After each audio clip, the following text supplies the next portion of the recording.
At malawakan din ang pagbaha sa lungsod ng Davao. Umapaw ang Davao River at iba pang mga ilog doon at dahil sa lalim ng baha ay pahirapan ang paglikas sa mga residente.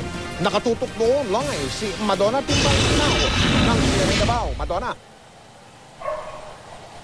May kumupa na ang baha sa mga apektadong lugar dito sa Davao City. Pero bago pa nito, nagdulot na ito ng matinding perwisyo nitong nakarang 2 araw na patuloy na pag-ulan. Rumaragasa ang tubig sa ilalim ng tulay na ito sa Davao City dahil sa walang tigil na pag-ulan itong Sabado ng gabi hanggang Linggo ng umaga.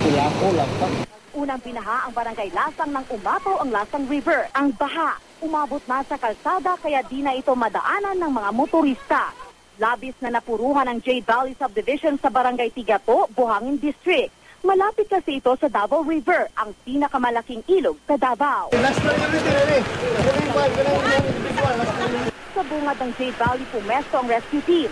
Unang iniligtas ang mga buntis, bata at may edad. Ang isang ginang naka-wheelchair pa nang isakay sa rubber boat. Umabot hanggang leeg ang baha. Lubog na ang kalahating bahagi ng isang sasakyan.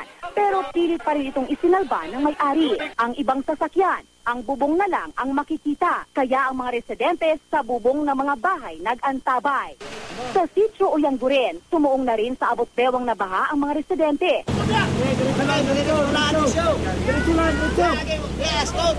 Nagmisulang lawa rin sa Gem Village at Don Julian Subdivision sa Barangay Maa.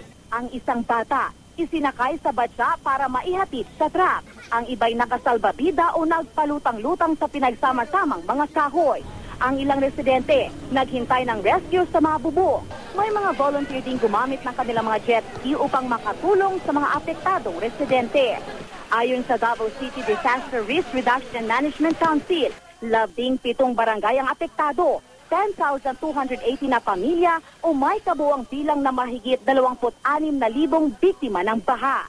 Pinag-aaralan na ngayon ng lokal na pamahalaan ng Davao na ideklarang under state of calamity ang syudad upang magamit nito ang calamity fund.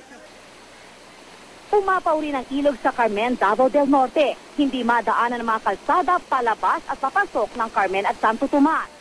Sa icebox na sumakay ang isang bata dahil sa taas ng tubig, ang ilang residente todo kapit sa lubid para di matangay ng rumaragasang ilog. Nakunan din ni Hughes Cooper Gino Haraldi ang guho ng lupa sa gilid ng daang patungo sa Davao del Norte. Ayon sa Pag-asa, ang flash flood bunsod ng pag-uulang dala ng Intertropical Convergence Zone. Tuloy-tuloy naman ang pagmomonitor ng NDRRMC sa sitwasyon. May karamihan sa mga nagsilikas itong Sabado at Linggo bumalik na sa kanilang mga bahay. Ang iba naman na hindi pa nakauwi sa kanilang mga bahay ay nanatili sa mga evacuation centers. Namigay na rin ng mga relief goods ang iba't ibang sektor sa mga nasalantang pamilya. Ang GMA Kapuso Foundation naman, namigay na rin ng mga pagkain sa mga evacuation centers. Mike? Maraming salamat, Madonna Timbal Sinahon ng GMA Davao.